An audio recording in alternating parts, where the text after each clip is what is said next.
E aí pessoal, como é que vocês estão? No meu último vídeo eu falei sobre a redação do ano que eu fui aprovado, que foi o Enem 2020. E hoje eu queria falar sobre outra coisa, que são as notas que eu tive quando eu fui aprovado e a distribuição de acertos. Essas informações estão no meu perfil lá no Instagram, só que como frequentemente chega algumas pessoas perguntando, eu acho que se eu deixar salvo aqui nos destaques no YouTube, fica mais dinâmico e talvez vocês encontrem mais fácil essas informações, já que nas publicações elas ficam lá embaixo. Então não vou enrolar muito, eu já vou mostrar aqui para vocês a minha página do participante, a gente bate um papo sobre isso. Basicamente, essas aqui foram as notas que eu tirei, né? 685 em linguagens, 631 em humanas, 661 em natureza, 896 em matemática e 940 em redação. A gente já analisou a redação aqui, se você não assistiu, volta no vídeo anterior. E aí tem uma coisa muito legal, porque eu ainda tenho as minhas provas do Enem, que eu fui aprovado, que é o Enem 2020, e eu guardei as provas comigo, são as únicas provas do Enem que eu tenho até hoje. Eu fiz Enem de 2015 a 2020, e são as únicas provas que eu ainda tenho, todas as outras foram políticas, porque enfim, a prova da aprovação é a nossa, da nota mais alta, a gente não esquece. E aí, basicamente, aqui, bem no cantinho, eu anotei qual foi a minha nota em cada uma das áreas, tanto nas provas do segundo dia, quanto nas provas do primeiro dia. Isso aqui foi porque eu tinha corrigido um gabarito extraoficial e depois eu corrigi direitinho e eu vi que eu tinha feito um pouquinho mais em linguagens. Aqui em linguagens e códigos eu fiz 35 questões, 35 questões me deu um 685. Ciências humanas eu fiz 33 questões.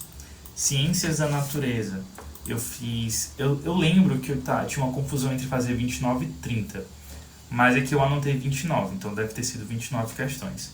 E em matemática eu fiz 41 questões. Só que em matemática teve uma questão anulada e essa questão eu tinha acertado.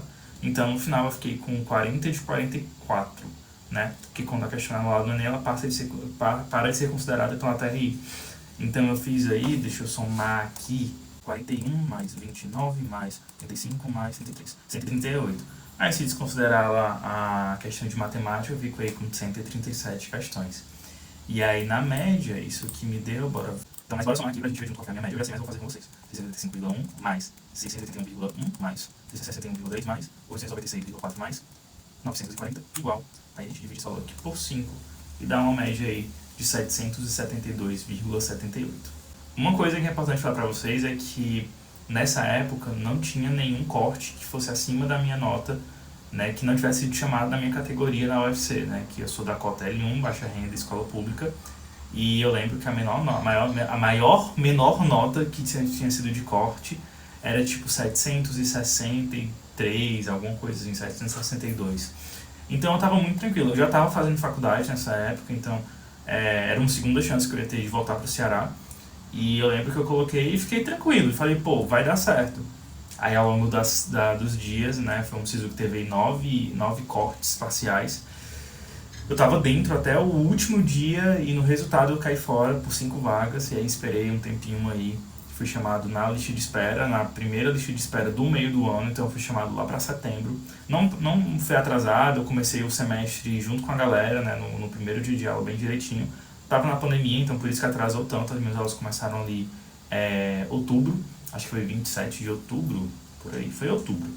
E a gente estava em AD, então enfim, toda aquela confusão do retorno às aulas depois da Covid. Mas era isso que eu queria mostrar pra vocês, falar qual foi a divisão. Espero que tenha sido um vídeo bacana pra colocar aqui.